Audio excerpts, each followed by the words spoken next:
একজন অধ্যাপক বিশ্ববিদ্যালয়ে ক্লাস নিচ্ছিলেন।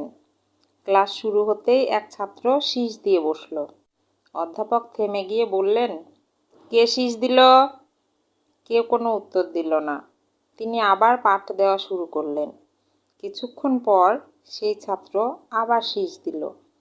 অধ্যাপক আবার থেমে জিজ্ঞেস করলেন, কে শীষ দিচ্ছে? তবুও কেউ উত্তর দিল না। তিনি আবার ক্লাস শুরু করলেন।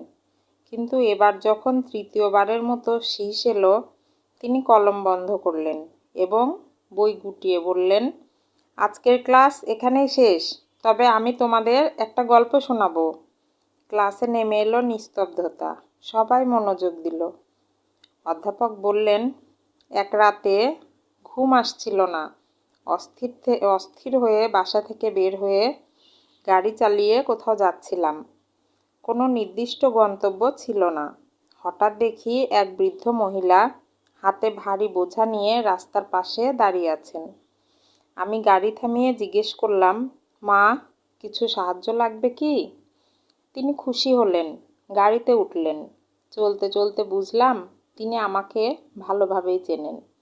তিনি আমার চোখের দিকে তাকিয়ে বললেন, ডক্টর সাহেব, আমার একটা অবৈধ সন্তান আছে। সে আপনার ইউনিভার্সিটিতেই পড়ে। আমি চাই আপনি তার পাশে থাকুন, তাকে মানুষ হিসাবে গড়ে তুলুন। আমি বললাম, নিশ্চয় মা, কিন্তু নামটা বললে তো আমি তাকে চিনতে পারবো। তিনি হেসে বললেন, নাম বলার দরকার নাই, আপনি নিজেই তাকে চিনে ফেলবেন। সে খুব দুষ্টু, সবসময় ক্লাসে শীষ দেয়।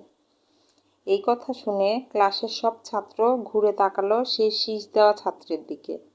অধ্যাপক তখন বললেন, এসো ছোট ভাই, তুমি কি ভাবছো আমি পিএইচডি সার্টিফিকেট গাধারহাট থেকে কিনেছি?